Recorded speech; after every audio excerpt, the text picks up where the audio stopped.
The following program, The Russ Belville Show, is intended for responsible adults only. We advocate to the repeal of marijuana prohibition for adults. We discuss the science, culture, and controversy about America's marijuana laws. We do not advocate any illegal activity and encourage all listeners to learn their state and federal marijuana laws. Opinions and claims made by guests and advertisers on The Russ Belville Show are their own, and The Russ Belville Show cannot be held legally responsible for their validity or reliability. Viewer discretion is advised. You take a seed, you plant it, you grow it, you dry it, you roll it, you smoke it. You take a seed, you plant it, you grow it, you dry it, you roll it, you smoke it, and it goes down smooth. Hey! Spanning the continent to bring you the truth about cannabis and marijuana law reform. I smoke pot and I like it a lot. From the promise of legalization. And I think that we need to rethink and decriminalize our marijuana laws. To the agony of prohibition. One major responsibility is to encourage people to use less drugs. The Russ Belville Show, the voice of the marijuana nation. Yeah, I hear you had a question for me. Now, here's your host, Radical Russ Belville. We love it. Oh, yeah, good day, tokers and tokettes. It is Wednesday, September 26, 2012, and it's got to be 420 somewhere in the world. We got a great show for you today. Joining us in the studio to my right, we have got Wiz Kaliko hanging out on mic number 2. How you doing, Kaliko? Hey, doing quite well, man. Glad to be here in studio at the beginning of the show for hour one, man. Yeah, nice to have you. I know you've been real busy this election season. Got a lot of stuff going on here in Oregon, trying to make sure that we can pass Measure 80, and so we're trying our damnedest. Yeah, we'll talk about that in hour 2. Toker Talk Radio also hanging out in mic number 3. We have got Brian T. Red hanging out over there. How you doing, Brian? Stoked that I'm in the intro. Big up, Big Daddy Fink. Thanks, Big Daddy Fink. Also from our virtual studio in beautiful Grass Story, Oregon, we have our news director, Carrie Gallagher. Hi, Carrie. Hi, nice to hear that you have a full studio today. You've been kind of lonely in there. I was so lonely yesterday, and now we have people here to help me out with that. That's a good thing. Carrie brings us our 420 headline news right after the first break. So, Carrie, what's in the news today? Well, today we're going to talk about a new study that came out that discusses autism and the endocannabinoid system. That's really interesting. Plus, Egypt had a record marijuana bust. I'll tell you how they got in the record books. And a fiery UN speech yesterday from the president of our neighbor to the south. That's all coming up in today's 420 Hemp Headlines. All right. Thanks so much, Carrie. Also, we're going to go behind the headlines, and I'm going to take a deeper look at Colorado's Amendment 64 and some of the tropes that law enforcement trots out every time there's something on the ballot concerning marijuana, some of the stupid scares that they bring out that everybody in the media seems to respond to. I'll debunk a few of those in Behind the Headlines. Then at 20 after, we've got our daily Toker Tunes. We are going to be bringing you some great reggae music from Kevins, a song called Freedom for the People. And then at 30 past, half past the hour, we're going to do our regular Cannabis Q&A segment where we ask live cannabis science questions to Dr. Mitch Earlywine from SUNY Albany. We'll ask him about that study on the genetic autism factors and endocannabinoid system and take your calls at 971-533-7111. And at the bottom of the hour, 45 past the hour, we're going to get a visit from the Show Me State of Missouri. John Payne from Show Me Cannabis Regulation is going to tell us a little bit about the shenanigans that are going on with the city council down there, trying to subvert democracy and overturn the will of the people with respect to marijuana decriminalization. All of that and hour 2 with your calls at 971-533-7111 are up next here on The Russ Belville Show on RadicalRuss.com, pot.tv, MikeCan.net, theweedblog.com, and other fine websites. We'll be right back.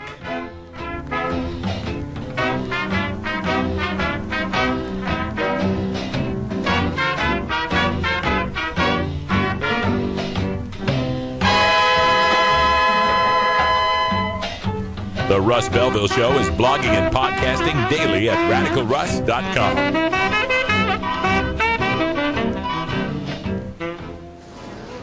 I don't like it personally, but it's time for a conversation about legalizing marijuana. It's a multi-million-dollar industry in Washington state, and we get no benefit. What if we regulate it?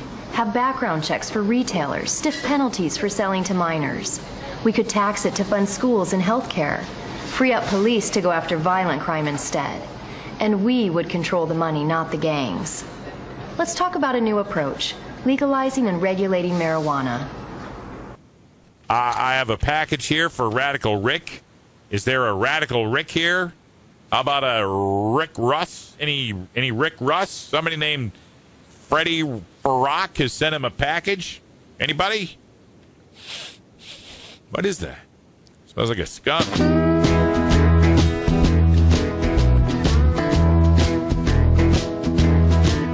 The Russ Belville Show. Chat is for friends 18 and older. We expect our chat to be civil, mature, and free from excessive profanity. If you don't like these rules, there are approximately 6 billion other chat rooms with lower standards that you can visit.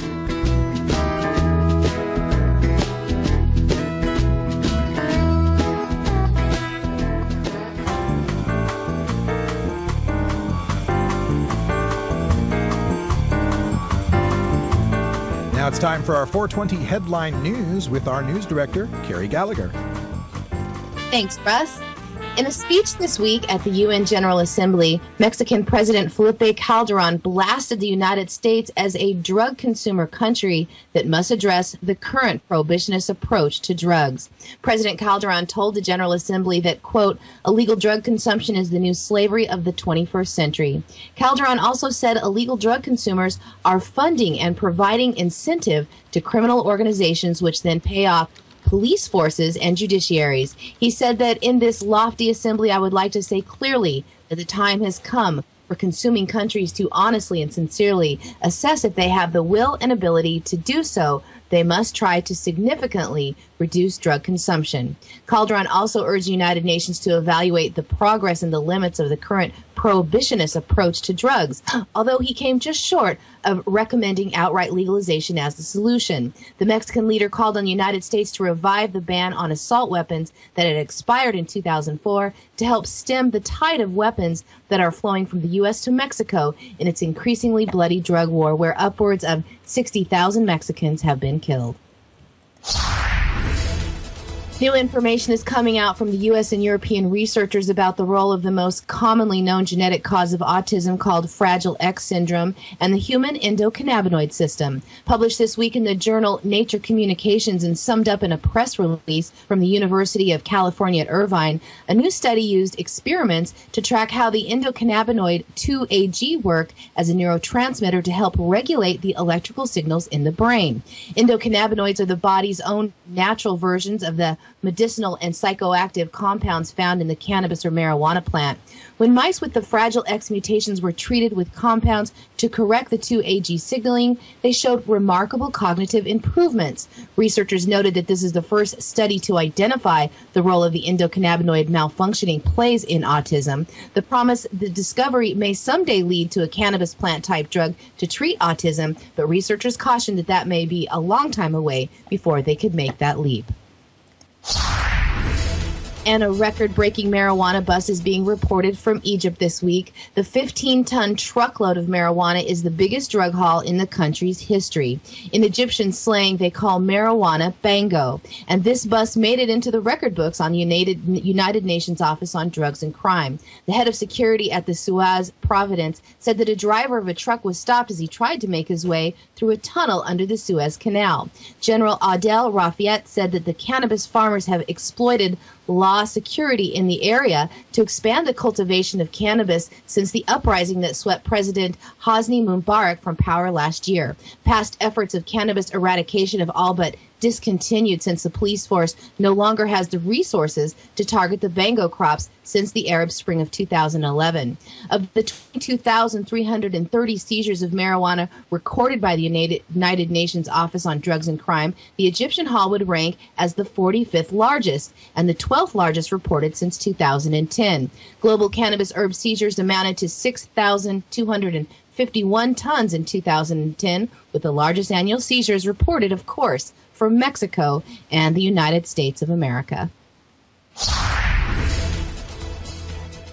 Thanks, Carrie. And another story here in the news we wanted to cover. Conservative former Congressman Tom Tancredo endorses marijuana legalization. Writing in the Colorado Springs Gazette, former GOP congressman and 2010 Colorado gubernatorial candidate Tom Tancredo formally endorsed Amendment 64, the Colorado Citizen Initiative to legalize marijuana, on the November ballot. Tancredo explains, quote, "The voters of Colorado have the opportunity to repeat history," end quote, referring to Colorado's repeal of alcohol prohibition 40 years ago. Tancredo writes, quote, "In the 1920s, alcohol prohibition led to the widespread proliferation of violent criminal organizations who corrupted politicians and law enforcement officials to illegally peddle booze to otherwise law-abiding citizens. Similarly, by keeping marijuana illegal for the past 75 years, we have created a black market that helps fuel some of the most dangerous terrorist organizations in the world. Amendment 64 would take marijuana business out of the hands of the drug cartels by regulating and taxing marijuana in a manner similar to alcohol. I am endorsing Amendment 64, not despite my conservative beliefs, but because of them."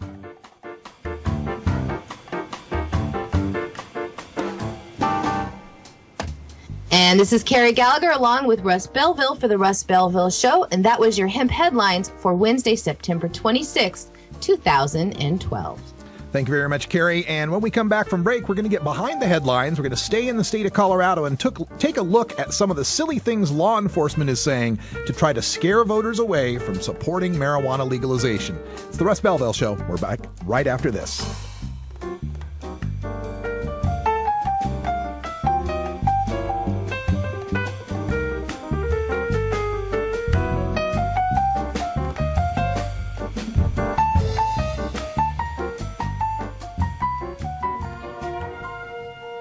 Hi, this is Dan Michaels. If you're looking for professional voice talent for your commercial or podcast, I'm your man. Visit danmichaelsaudio.com for more information. Which of you are ready to admit to having used marijuana in the past? And they want us to go around and ask each of you. Senator Kerry, yes or no? Yes. Okay. Senator Edwards? Yes. Senator Lieberman? Well, I have a reputation for giving unpopular answers at Democratic debates. I never use marijuana. Sorry. I think you'd probably be a lot cooler if you had, Senator. Smoke a little pot, drink a little wine. Everything will be just Welcome back, everybody. 12 after the hour here at the Russ Belville Show. Coming to you from Rolla J Studios in beautiful Portland, Oregon.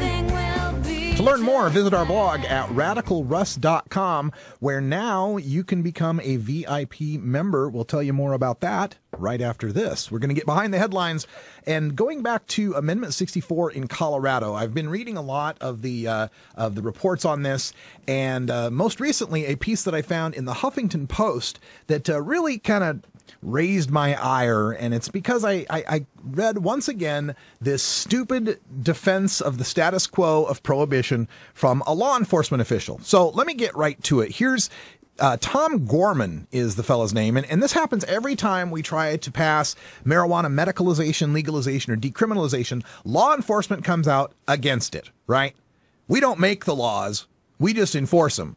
Except when they're laws we don't like. Then we show up into the state legislature in uniforms with guns strapped to our waists and tell you not to pass it. But we don't make the laws. We just enforce them. So yeah, they'll go into the legislature, they'll go into the op-ed papers, they'll go anywhere they can to anyone who will listen and try to stop people from voting for legalization. And the excuse that always just makes me so mad is when they say, well, we don't really need it because we don't really look for weed. We're not really busting people for weed. We don't really arrest or jail anybody for weed. This is from the Huffington Post story. Tom Gorman, head of the Rocky Mountain High-Intensity Drug Trafficking Area, a federal program to help coordinate regional drug interdiction efforts, said that police officers don't go out looking to make marijuana possession arrests. Quote, "Are you kidding?" he said. "The only time someone is arrested for possession of small amounts is when the police see it as part of some other activity. Someone is stopped for speeding or police are investigating a disturbance," end quote. Yeah, right. Exactly, Tom. Cops arrest people that they catch with marijuana. That's our point.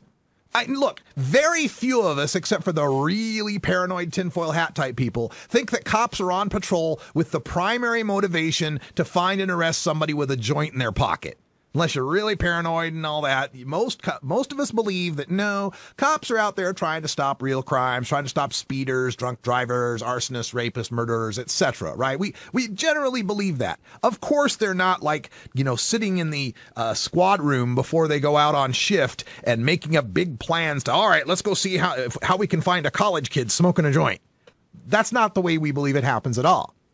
But when we, the cannabis community, experience the typical interactions with police that the average citizen might experience, that speeding ticket, that busted taillight, a noise complaint, the some other activity that Tom Gorman refers to, our encounter doesn't end with a warning or a ticket when they start sniffing around for weed. The marijuana arrest that might have been just a speeding ticket has lifelong consequences once they find that we're a cannabis consumer and we get that drug conviction on our record. It also redirects the critical police resources to the transfer and booking of a marijuana user. While the police officer's driving the pot smoker to jail, he's not manning a highway stakeout for drunk drivers. When the cop is writing up arrest paperwork, he's not responding to a domestic violence call. When the crime lab is running tests to make sure the green leafy substance is in fact marijuana, it is not running tests on rape kits or crime scene evidence. Man, for something that the cops really aren't looking for, it's amazing that they seem to find it 850,000 times every year. Here in Oregon, I just did a look up on the stats because we got the same kind of argument here in Oregon from the district attorney of Clatsop County, who always trots out to argue the for prohibition side. Josh Markey gets on stage at the Portland City Club debate and says, "Oh, there's only 10 people in prison for marijuana in Oregon. We don't really arrest anybody. Here's $10. Here's the $10 that represents what my county would have had to pay for marijuana." Oh, really? Well, I went and looked it up, Mr. Markey, and I found that in Clatsop County in 2011, there were 20 marijuana arrests. Now, remember, in Oregon, a marijuana arrest has to be for more than an ounce because under an ounce is decrim and just a ticket. So we're talking about 200 people that got busted with a felony amount of marijuana or a plant, which is also a felony in the state of Oregon. 20 of them busted in Clatsop County for year 2011. So that means, Josh Markey, you want us to believe that each one of those only cost your county 50 cents? Hard to believe, Mr. Markey. And in fact, in the state of Oregon, since the year 2011 began, since January 2011, according to Oregon State Police's Uniform Crime Reporting, this is the cops' numbers, there are an average of 200 marijuana arrests for possession, not cultivation, not growing a plant, possession arrests in the state of Oregon every month since January of 2011. That's a number that has been increasing from around 180 a month just since 2007. So while we have more and more medical marijuana patients who supposedly are protected from arrest and prosecution, right? We still seem to have more and more people getting arrested for marijuana possession in this state.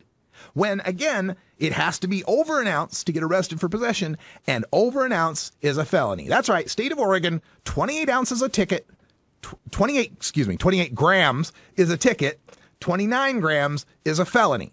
So that's 200 felony arrests we're talking about every month in the state of Oregon. 200 people that have to be booked, fingerprinted, have their mugshots show up in a Google search to anyone they might be trying to get a job from, a potential mate in the future who might Google them, a mugshot for being a felony drug criminal forever in the Google. 200 Oregonians every month. 200 Oregonians who have to go on probation and go through P-tests. And if they fail any of those P-tests, which oftentimes can be through no fault of their own because of the fat solubility of marijuana and the imprecise way in which it's eliminated from the body, we have seen cases when I was working at Normal with Paul Armentano where a woman on probation passed a P-test 9 times in a row. 9 times. She completely stopped using marijuana, passed 9 P-tests in a row, failed the 10th one.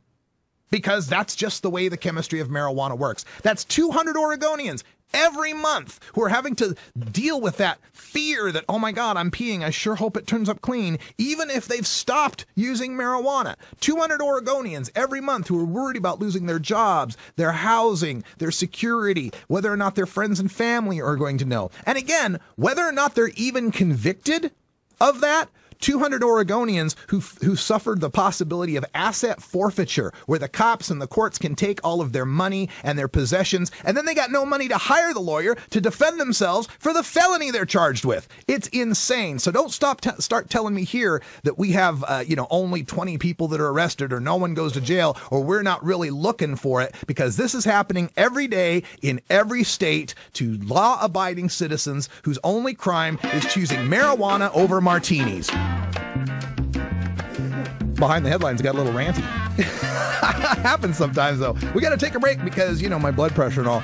So when we come back, a little Irie Wednesday music from Keevans. Stick around.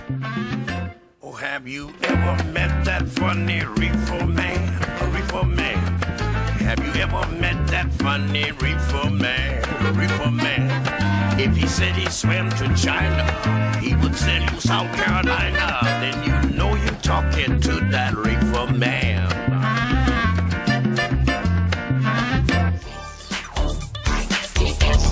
Big Daddy Think. Funky Roller.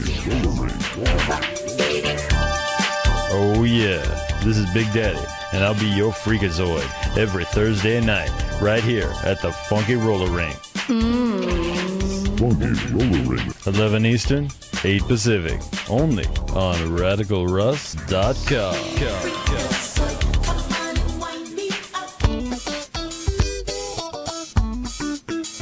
Don't touch that dial. We'll be right back after a word from these 420 friendly sponsors. Wait a minute. This is internet radio. There are no dials here.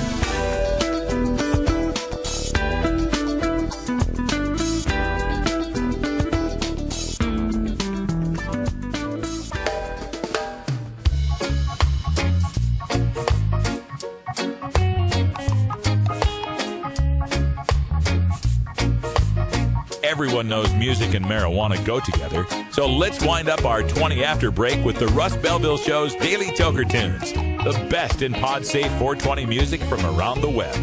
Today is Irie Wednesday, featuring reggae, ska, and other world music genres. You can get downloads and more information about all our Daily Toker Tunes by visiting music.radicalruss.com. Now, sit back and enjoy your Daily Toker Tunes.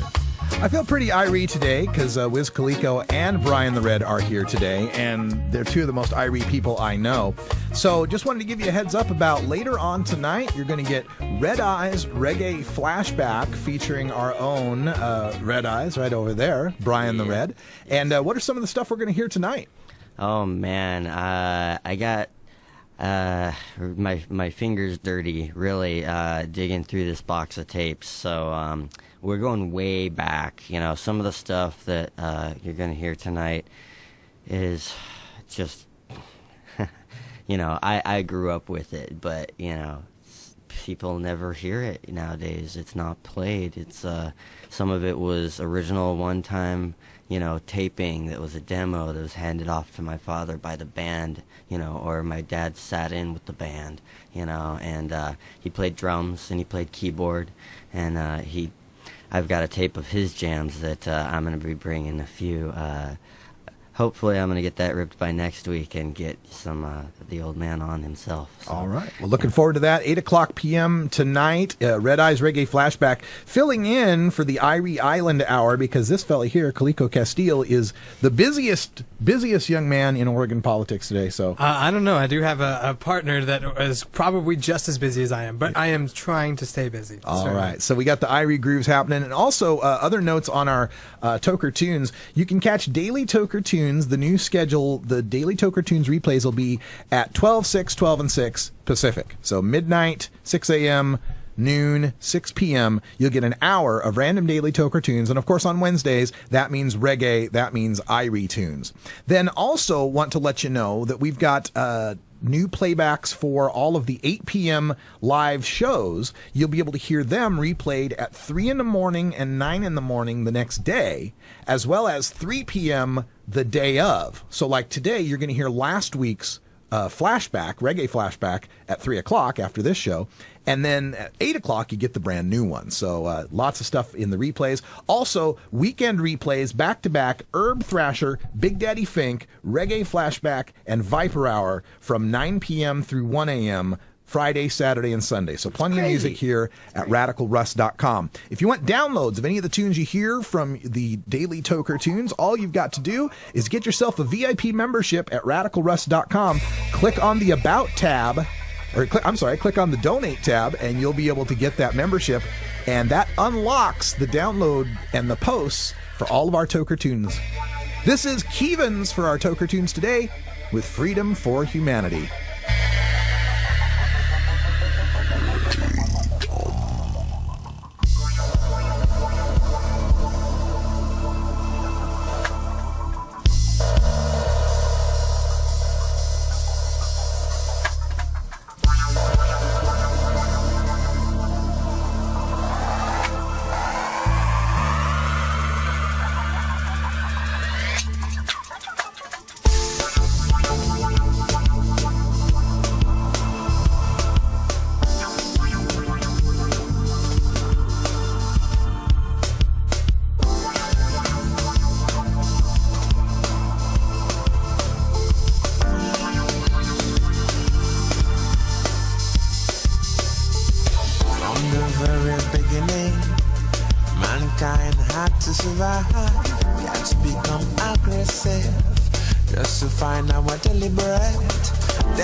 Over each other.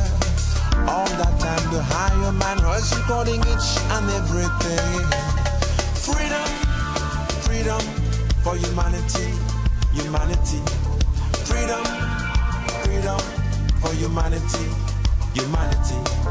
Freedom, freedom for humanity, humanity.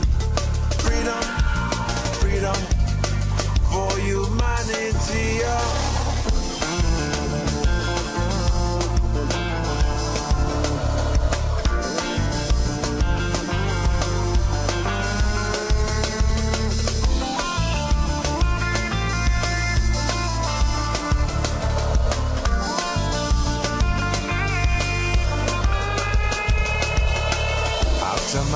Consultation, I've come down to this conclusion.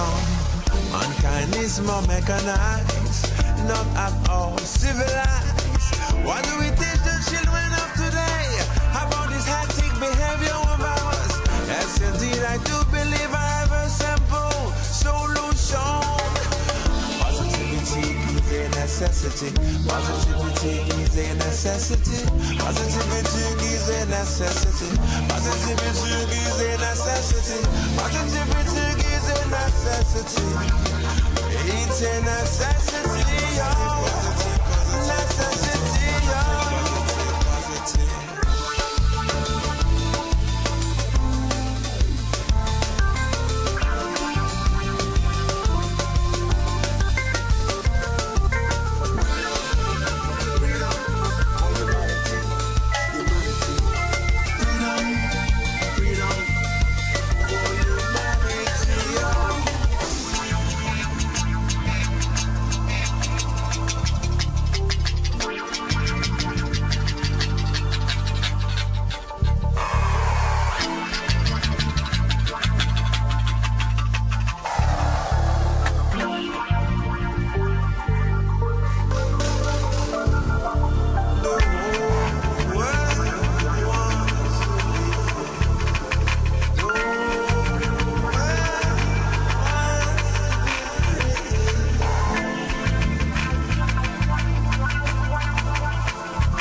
ding dong dong dong ding. Ding do ding dong ding ding dong ding dong dong ding. Dong dong ding dong ding dong ding dong dong ding. Yes, good morning, walk up the. Soon as I'm making a category. Get up in the morning, we go down for me knee. Open me Bible now with a Psalm 1, 2, 3. Give that song of the way to Almighty.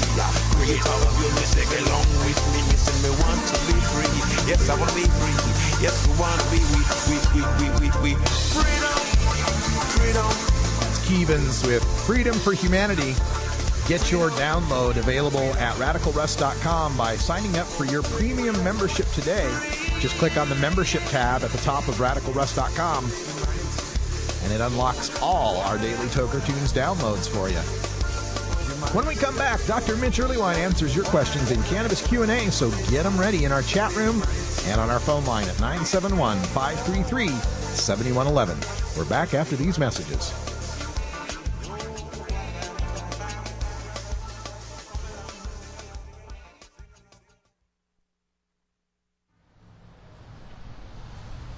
Kids and marijuana. It's something every parent worries about. With Measure 80 on the ballot, many parents are worried about what message legalized marijuana would send to their children. While legalization seems scary, our experience with alcohol and tobacco show that regulation and education, not prohibition, are what best protects our children. Today, fewer teens drink alcohol or smoke cigarettes than when we were growing up. And that's because we passed strict ID carding regulations, put beer and cigarettes out of kids' reach, and educated them about the real harms of smoking and drinking. In fact, teen smoking and drinking are at their lowest recorded levels ever, and we didn't arrest a single adult for cigarettes and beer to accomplish that. Kids consistently say that beer is harder to buy than pot. After Measure 80, marijuana is treated like alcohol. You have to be 21, you have to show ID, and you have to go to an adults-only store. The message we send to kids today is just say no, and it doesn't work. Let's send the message that marijuana is for adults, and someday they can make that decision for themselves. Vote yes on Measure 80.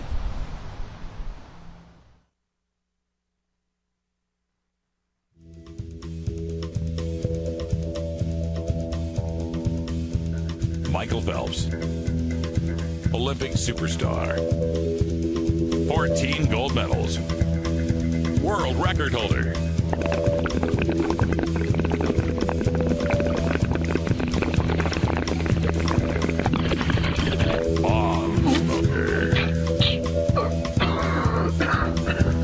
So much for that amotivational syndrome.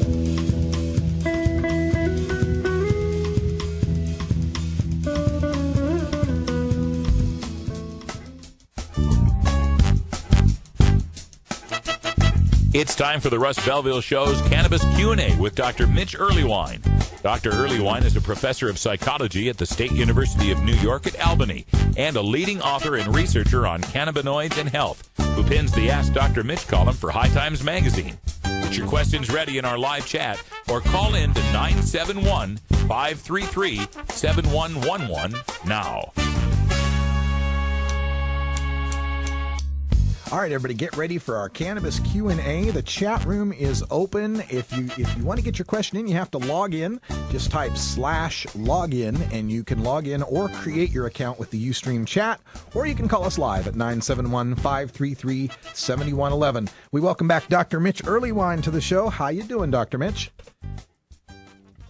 Oops, got a mood good. Glad to have you here, and I'll get all the buttons pushed here, and it'll work just fine. So today we reported on a new study that came out. We always start these segments off giving you a chance to tell us about the latest scientific studies, and the one that hit the headlines today had to do with a look at the role the endocannabinoid system plays in a certain type of genetic mutation that is a frequent cause, or the most likely known cause, of autism.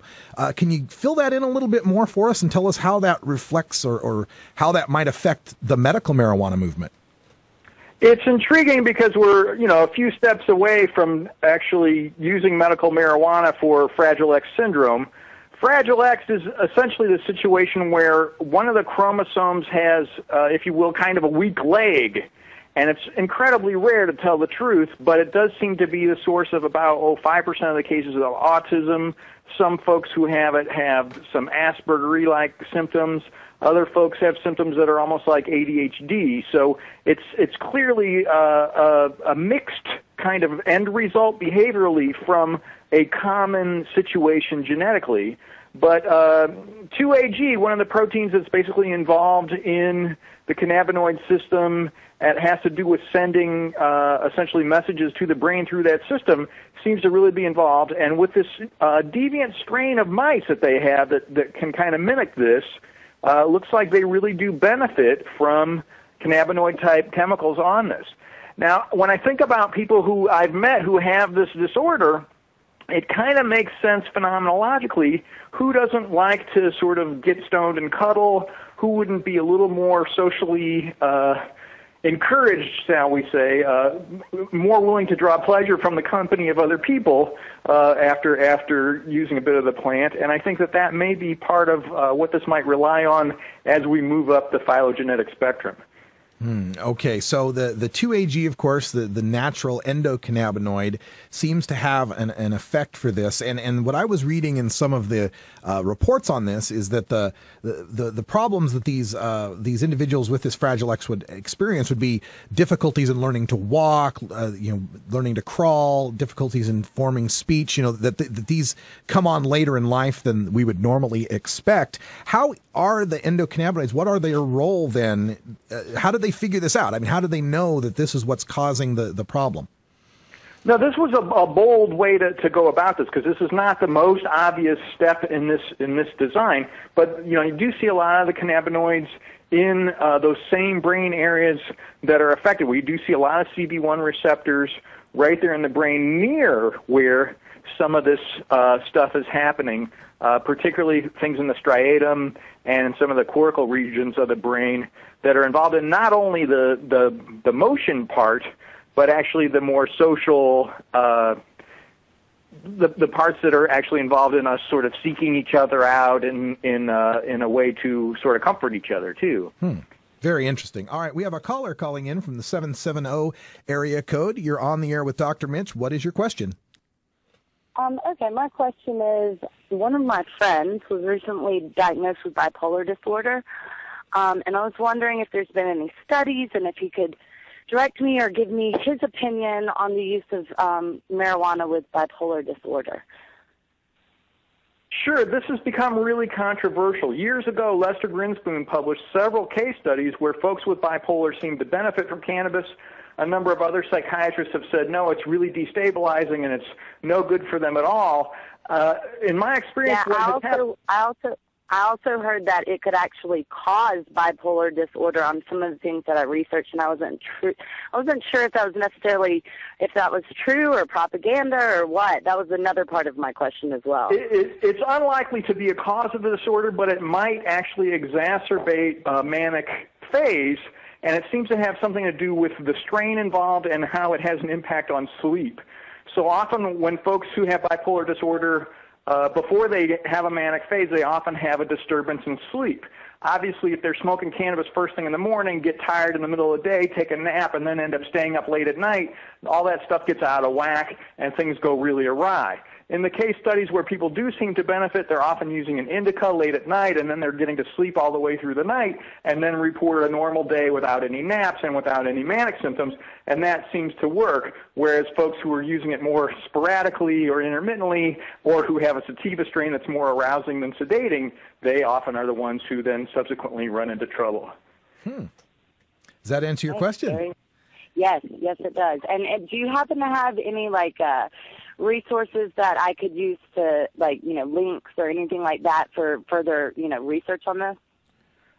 Unfortunately, Lester's book is the only one that really discusses the individual cases, and that's Marijuana, the Forbidden Medicine. Yeah, definitely. Get a copy. Marijuana, the Forbidden Medicine by Dr. Lester Grinspoon would be a great place to start. Nice. Thank you very much. I appreciate it. Thank you for calling in. We appreciate your call. Phone number is 971-533-7111. Brian, did you have a Oh, I just had a comment. I had an ex-girlfriend who was bipolar, and diagnosed bipolar. And all I should say is that you need to be very careful if they're on prescribed medications already. Some of the antipsychotic medications can interfere with the cannabis use, or can be interfered with by cannabis use. Just going on experience there. Yeah, but what do we know about that, Dr. Mitch, the drug interactions with antipsychotics like that?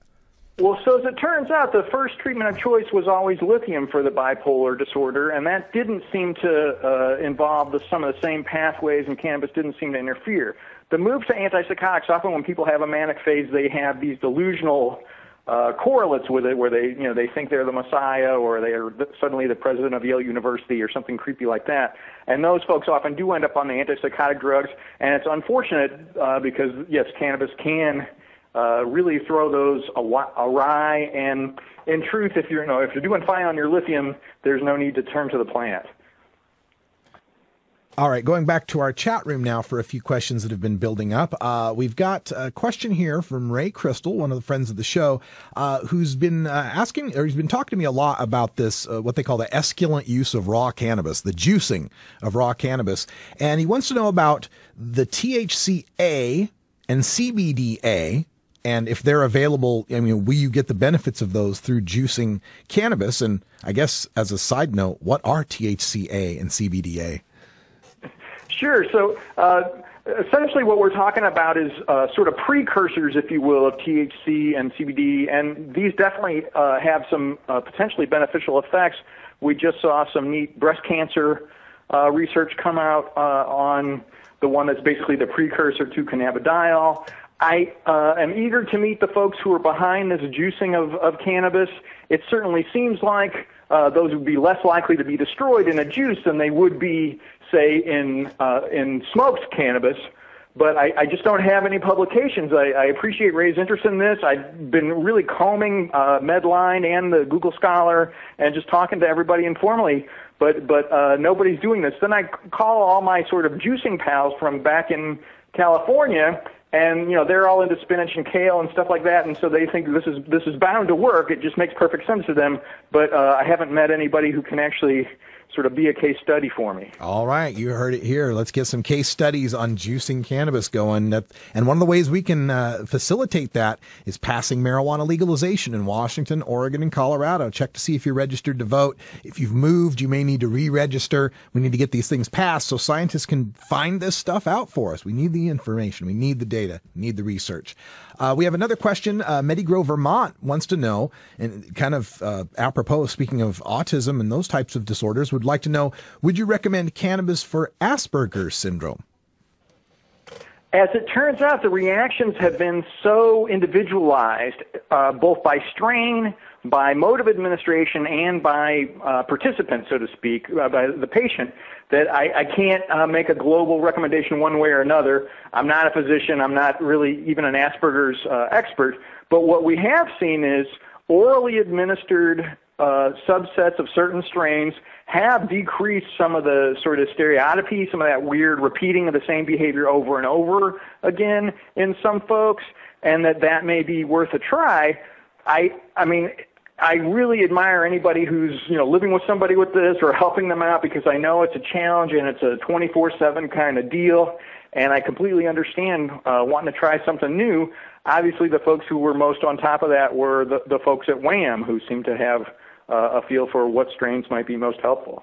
All right. And I'm going to go back to the initial question we started with when we were talking about that study on the Fragile X syndrome, because as I got the press release that the University of California, Irvine put out, and at the bottom of it, it said, they have experts who would like to speak to this. You could call so-and-so. So I called into University of California, Irvine. And, he asked questions of me, what do you do? Well, we're a talk show. We cover cannabis, law reform, etc. And he was very quick to say, oh, well, this study doesn't say you should use medical marijuana for autism. And I hadn't even, broached that. It wasn't even part of my question or trying to find an expert, because obviously I would know better than that.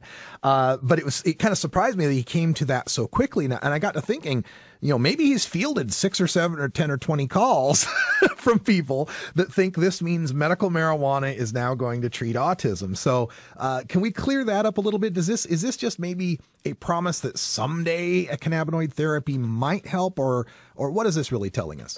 Well, so with the Fragile X itself, that's really only the source of about 5% of the cases of autism. Autism seems to be multiply determined and plays out through a lot of genetic anomalies, so it wouldn't, get rid of autism even if that were the case. But we're literally, a strain of genetically bred rats in the lab here. We're nowhere near human trials yet. But we do have some impressive and I find really heartwarming cases of kids who have benefited from basically edible cannabis and seem to have done well. And in truth, I mean, it's such a tough disorder. It does respond to some pretty intense behavioral interventions. We don't have a ton of pharmacological things that are really helpful. I do feel like, with the right kind of coaching, somebody would be perfectly understandable in wanting to give this a try. All right. Well, that's about all the time we have here for our Cannabis Q&A today. If you didn't get your question in, you can send it in by email to 420research@gmail.com. That's 420research@gmail.com. Dr. Mitch joins us every Wednesday here taking your live calls, and it's a valuable service to our cannabis community. Thanks, Dr. Mitch, for being a part of it. See you next week. All right. When we come back, John Payne from Show Me Cannabis Regulation. We're going to talk about shenanigans in Springfield, Missouri. Back after this. We'll be right back after these messages from our 420 friendly sponsors. Support these advertisers because their ad money goes straight to the Russ Belville Show.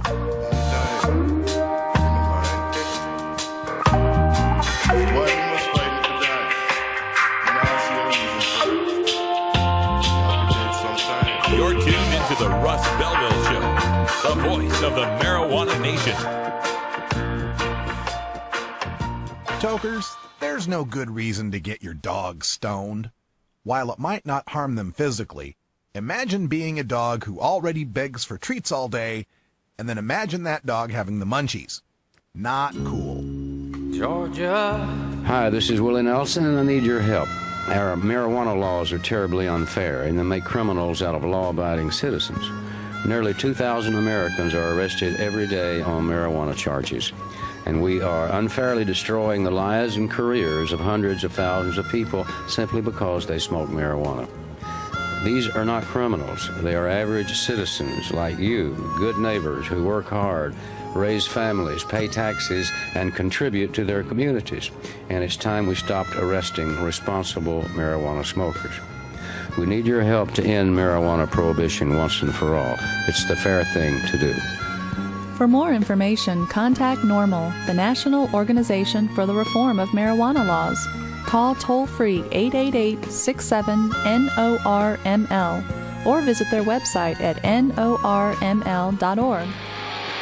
You want answers? I'm as mad as hell, and I'm not going to take this anymore. You want answers? You have offended my family. I think I'm entitled. You want answers? I want the truth. And you have offended a Shaolin temple. You can't handle the truth. Surely you can't be serious. I am serious. And don't call me Shirley. Radical rant. All right, this one's kind of a rant combined with an interview because it's something that's really gotten me upset, and that is when people start messing around with our democracy. Now, you and I may disagree on this or that, but I will defend to the death your right to express yourself, and I will defend to the death your right to bring this to a vote of the people, whatever it might be. I'm the kind of guy who will sign an initiative petition that I completely disagree with just so the people get a chance to vote on it. That's how much I believe in the right to democracy and initiatives here. So joining us by telephone from Springfield, Missouri, we've got John Payne from Show Me Cannabis Regulation on the line. John, welcome back to the show. Hi, Russ. Great to be here. Great to have you here, although I wish it was under better circumstances. Let's fill people in on what's been going on in Springfield, Missouri. There was an initiative that you guys put together to decriminalize in the city limits. Take it from there. What's happened since you guys went and got the signatures for this initiative? So yeah, we got the signatures to bring the initiative before the city council, and they are supposed to have two options. They can either pass it and it becomes law, or they can reject it, and that would send it to the voters, in this case, the voters at the November election. Now, they decided to pursue a third option, which may not entirely be legal. They seem to think it is. I'm of a different opinion, but they did it. And what that is that they passed it, and then once they passed it, they repealed it. That way, it never goes to the voters, and so no one outside of the city council ever gets to have a say on it. Yeah, it's remarkable, people. We've got the citizens of the city going forth, and according to the city charter, this is the section. It's section 14.1 of the Springfield, Missouri City Charter, because I look this kind of stuff up. That's the kind of guy I am. The electors shall have the power to propose any ordinance and to adopt or reject the same at the polls, such power being known as the initiative. It doesn't make much sense to grant the people a power that in actuality can never be exercised if the city council just doesn't like it. Is that the point of your lawsuit? Yeah, well, and there isn't a lawsuit yet, but we are certainly considering one, and we do believe that this action violates the city charter, because, what would be the point of having an initiative process if the city council can just reject it? I mean, the whole point of the initiative process is that the people can overrule their elected representatives. And if the elected representatives can just go, we can keep this from ever reaching the people if we just approve it with the pure intent of then repealing it. Yeah, and they made no secret of this intent when they first adopted the amendment, correct? Or the initiative? Yeah, there were several members of the council, not all of them, who said, I'm passing this purely to repeal it later, or to, as one of them put it, gut it.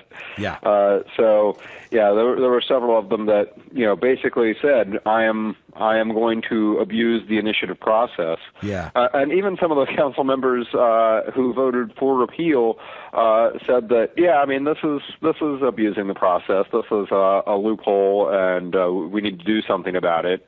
But they went ahead and voted for the repeal anyway. Yeah, because it's marijuana, and marijuana's bad, and bad things will happen. And so no matter what, we can do whatever we want, because we know better than you little Springfielders. You silly Springfielders trying to pass your own laws to not bust people for weed. Oh, what a terrible thing that would be. John, as you can tell, I'm a little sarcastic because this has really gotten me angry. And as I read a little further in this, I read the Springfield News Leader, and the remarks from city council member, is it Tom Beaker, who said, yes, who talked about, they brought up the fact that in section 14.2, there's a referendum process, which means now that the city council's repealed the decrim, the people could go gather signatures to repeal the repeal. But then the city council member says, quote, it's just a never-ending cycle. It's a big loophole, because the city council could then just uphold the repeal and then repeal the repeal of the repeal. I mean, this is turning into a Mr. Show sketch here. I like that reference. That is kind of where we're at. But I have to say, people have been asking me if I'm really angry about this, and I certainly am. But there is some upside that it's like we're up against some sort of cartoonish villains, like that they're twiddling their mustaches, handlebar mustaches, and wearing big black and white striped prisoner jumpsuits, and they're going to propose to block out the sun next. Because it's everyone. Even people who aren't necessarily in agreement with this as a policy matter sees this as an extremely ridiculous thing to do by the city council. So, I think at least we have the moral high ground here, very clearly. Well, at least you had, the vote here to repeal what they had passed on purpose here. The vote was 7-2. There was one council member, Doug, and I forget the last name. Burleson. Yeah, Doug Burleson, that's it, who's always been a supporter of this. But the second vote, this Scott Bales, he told the news leader, I don't agree with it, meaning the decrim, but I do agree with our citizen initiative process. So even he, not being a supporter of the decrim, said, look, we can't go and just overturn what the people vote for. Is that the sentiment you're starting to hear from the citizens too? Yeah, there are certainly a fair amount of people that we've heard from that have expressed that a similar sentiment to that, and I really respect Mr. Bales for his position, because he actually did vote against it initially, and if his colleagues on the council had followed suit, then it would be going before the people, and we could at least have that vote, and whatever happened, we would all abide by that. But once the council had passed it, Bales said, "Well, we can't just pass this for the purposes of repealing it." So I disagree with him on the policy matter, but I respect his position there. I think he's at least taking the honorable route, and I think a lot of people in Springfield feel the same way. What kind of statutorial or ordinance, or what would have to happen to fix this in the language? I mean, if the people pass an initiative and the city council, or the people present an initiative with enough signatures and the city council then approves it, what would you do to force them to have to keep it in play for a year or two or something before they could repeal it? You could amend the charter, or if there is litigation, which we are considering, that would take it to court to say, there's something wrong with this process. It seems what they just did would seem to violate the charter, and if the courts then say, that they can't do that, then there is a more clarity to what the powers of the council and how the initiative process works, and so at least people would know how that process is supposed to go. Okay. We're speaking with John Payne from Show Me Cannabis Regulation, also working with the National Cannabis Coalition, all trying to come up with some sort of sensible laws there in Missouri. And, of course, we are talking about just a Springfield, Missouri City Council, city-level ordinance here. So, practically speaking, even if the City Council stood out of the way and allowed this decrim to stand, what would the effect be? Probably there's about 200 people in the city of Springfield arrested every year for possession of marijuana. So I would say, probably about half or more than that those arrests would no longer take place. Springfield is a college town. They have the second largest university in Missouri, Missouri State University, and if we passed a measure that would reclassify marijuana possession from a misdemeanor to just a municipal infraction, then any students convicted of that would no longer be in danger of losing federal financial aid. So I think there is a substantial upside, but it's not, the city council made it sound like, this is in violation of state and federal law, that's complete gibberish, because the state law prescribes a range of punishments for possession of marijuana, and cities cannot set their punishments lower than the minimums set by the state. But basically, what our proposal would have done, and did do for a brief period of time, was narrow that range of punishments down to very close to the minimum set by the state. But it does not go outside of that range. So we're still working within state law on that proposal. So this minimum you speak of that's in the Missouri state law, is that where we're just talking about a ticket or a non-arrest? I mean, what is this minimum you were aiming for? Yeah, it would be. We would prefer a suspended imposition of sentence. And that's something that you can be imposed under Missouri state law, and they would allow to be imposed by any of the municipalities as well. But it's there, unless you change the law at the state level, which we would like to do as well. But unless you change the law at the state level, there does have to be some kind of ticket or something for marijuana possession at the local level. So we get marijuana decriminalization there in Springfield. The kids going to school at Missouri State get to keep their financial aid and graduate and help contribute to the state of Missouri. And we free up Police Chief Wiggum's time to finally stop Homer from driving drunk. So it sounds like a win to me, man. Yeah, no, I would agree. Hey, John Payne, thanks for joining us here. That's all the time we got today. But if folks want to help out with Show Me Cannabis Regulation and get you guys some support, is there websites, any sort of email information they need to know? Yeah, they can go to our website at show-mecannabis.com or just showmecannabis.com, or they can email me at john@show-mecannabis.com. All right. Thanks so much, John Payne, and we'll get those links up in our chat room as well. And again, folks, that's all the time we got today, but stick around for Hour 2, Toker Talk Radio. We'll take your calls at 971-533-7111. For Brian the Red, Wiz Khalico, and Cannabis Carry, I'm Radical Russ. Thanks for joining us, and until next time, take care of each other, Tokers.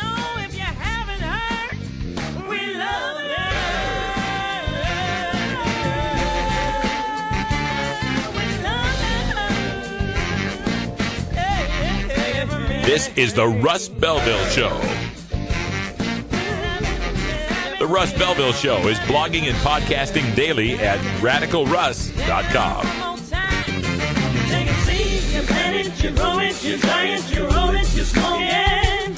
You take a seed, you plant it, you grow it, you dry it, you roll it, you smoke it. You take a seed, you plant it, you grow it, you dry it, you roll it, you smoke it, and it goes down smooth. Hey!